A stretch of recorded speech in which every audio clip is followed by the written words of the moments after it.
नमस्कार, AB star news देख रहे हैं आप और मैं हूं आपके साथ सोहन सिंह। वक्त उछला अपना उत्तर प्रदेश का, जिसमें बात करेंगे योगी कैबिनेट की। दरअसल चुनाव नजदीक है और चुनाव से पहले एक बार फिर से योगी कैबिनेट के विस्तार की अटकलें तेज हो गई हैं, जिसके बाद अब सबके मन में एक सवाल है कि आखिर योगी कैबिनेट में कौन से नए चेहरों को शामिल किया जाएगा, साथ ही कौन से मंत्रियों की छुट्टी होगी। ये अपने आप में बड़ा सवाल है। आपको बता दें कि चुनाव से पहले सभी जातियों को साधने की कोशिश योगी कैबिनेट में शामिल करने की कोशिश रहेगी।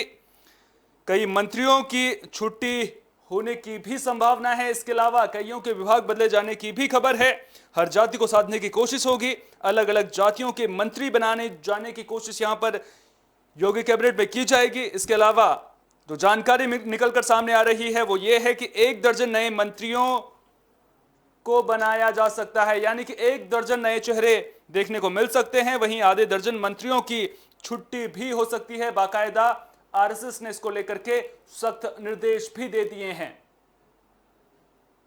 इसी खबर पर ज्यादा बातचीत के लिए हमारे ब्यूरो चीफ अनूप शुक्ला हमारे साथ जुड़ गए हैं। अनूप जी, सीधा सवाल आपसे पूछूंगा, क्या कुछ नई जानकारी निकलकर सामने आ रही है? क्या कुछ फेरबदल देखने को मिल सकता है योगी कैबिनेट में? सोहन, आज दिल्ली जो यूपी बीजेपी के प्रदेश अध्यक्ष सुखदेव सिंह और हम्म। महामंत्री संगठन के सुब्रत संजू को अचानक दिल्ली बुलाया गया है। जेपी नड्डा से उनकी मुलाकात है हम्म। और उम्मीद यही है कि जो मंत्रिमंडल विस्तार है उसकी पूरी चर्चा होनी है और इसकी हम्म। पक्की मुहर एक तरह से अंदर से लग चुकी है कि ये पूरा मंत्रिमंडल विस्तार के ऊपर ही चर्चा वहां होनी है, क्योंकि हम्म। आरएसएस की 2 दिन की बैठक में भी इसी बात की हुई कि जिन मंत्रियों का कामकाज अच्छा नहीं रहा, जिन मंत्रालय का कामकाज अच्छा नहीं रहा, उन मंत्रालयों से उन मंत्रियों की छुट्टी हर हाल में निश्चित है, जिसमें से आधा दर्जन मंत्रियों की होने की बात पुष्टि हो रही है। और साथ में जो नए मंत्री हैं, क्योंकि जिस तरह से दिल्ली में हर जातियों का समीकरण साधा गया है, उसी तर्ज पे यूपी में भी चूंकि 2022 के विधानसभा चुनाव है, उसको देखते ही मंत्रिमंडल का विस्तार होना ही है। उसी तर्ज पर यहाँ भी हर जाति को यहाँ पे हिस्से देने की बात सामने आ रही है। जैसे निषाद पार्टी के प्रवीण निषाद जी हैं, उनको भी हो सकता है कि यहाँ पर कुछ जगह दी जाए मंत्रिमंडल में। हम्म। और हम्म। साथ में विधान परिषद की जो 4 सीटें हैं वो हम्म। खाली हुई हैं, हम्म। उनकी जो एमएलसी सीट है उनको भी हम्म। इसमें जगह देने की बात आ रही है। जी, आपसे मैं समझना चाहूंगा, जिस तरह से जानकारी निकलकर सामने आ रही है कि 1 दर्जन नए मंत्री देखने को मिल सकते हैं, उसके अलावा करीब आधा दर्जन मंत्रियों की छुट्टी भी हो सकती है। क्या कुछ नाम निकलकर सामने आ रहे हैं अभी? तो नाम तो भी निकल के सामने नहीं आए हैं, ये तो अभी ये बिल्कुल गुप्त है। लेकिन हम्म। इतना जरूर है कि यहाँ कुछ नाम समझे जा सकते हैं, उनका नाम लेना भी ठीक नहीं है। जैसे हम्म। स्वास्थ्य मंत्रालय है, उसमें भी कोविड के इंतजामों की जैसे बात आई थी, उसमें हो हम्म। सकता है गाज गिरे। या अन्य मंत्रालय है, कुछ विवादित मंत्री रहे जिनके बयान काफी उत्तर प्रदेश में चर्चित रहे हैं, उन पर गाज गिर सकती है। कुछ मंत्रालयों की समीक्षा हुई है, आरएसएस की जो बैठक है हुई है, हम्म। इसी बात के लिए हुई है। मंत्रालयों के कामकाज की समीक्षा हुई और वहां सख्त निर्देश दिए गए हैं ये, जिन हम्म। मंत्रालयों के जो भी नाम उन्होंने लिए तो बाहर अभी नहीं आ पाएंगे, लेकिन कुछ मंत्रालय हैं, कम से कम 6 की बात आ रही, 6 मंत्रालय हैं ऐसे जिनपे हम्म। गाज गिर सकती है जिनके मंत्रियों को। जी, हम्म। आपसे एक चीज समझना चाहूंगा मैं, और ये बहुत गहरा सवाल है। क्या इस बार जो बदलाव होगा वो काम के आधार पर ही होगा या फिर आगे आने वाले चुनाव को ध्यान में रखा जाएगा? क्योंकि वोटरों को भी साधना है, जातियों को भी साधना है, ये भी तो चुनौती रहेगी।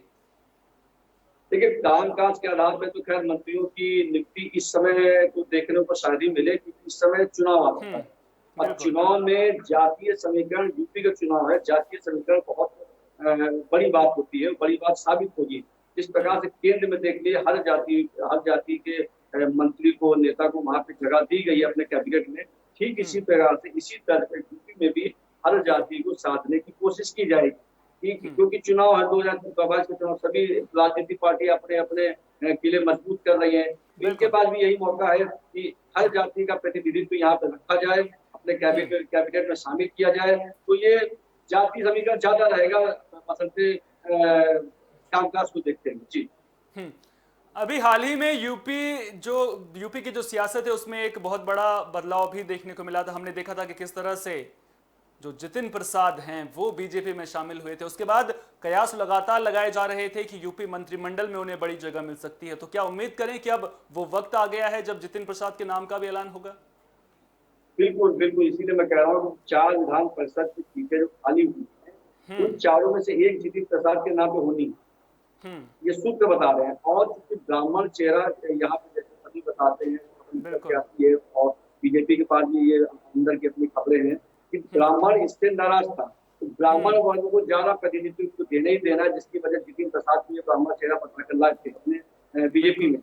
तो उनको बिल्कुल वो मंत्री बनाया जा सकते हैं चुनाव को देखते हुए। एक ब्राह्मण चेहरा उनका है, तो बिल्कुल इसमें कोई दो राय नहीं, उनके नाम की हो सकती है। चलिए, बहुत बहुत शुक्रिया अनूप जी, तमाम जानकारी को हम तक साझा करने के लिए। ये थे अनूप शुक्ला, हमारे ब्यूरो चीफ, जो पूरी खबर पर हमें जानकारी दे रहे थे। तो आपको बता दें कि यूपी में एक बार फिर से कैबिनेट विस्तार की अटकलें तेज हो गई हैं। अब देखना दिलचस्प होगा कि यूपी मंत्रिमंडल में कौन से नए चेहरे देखने को मिलते हैं। साथ ही साथ नजरें इस बात पर भी रहेंगी कि किन मंत्रियों की छुट्टी होती है। अब आगे चुनाव नजदीक हैं, ऐसे में जातियों को साधने की भी लगातार कोशिश रहेगी। तो कुल मिलाकर नजरें अब यूपी मंत्रिमंडल के विस्तार पर हैं, और अब देखने वाली बात यह होगी कि इसमें क्या कुछ बदलाव देखने को मिलते हैं। फिलहाल के लिए मेरे साथ इतना ही, दीजिए इजाजत, नमस्कार।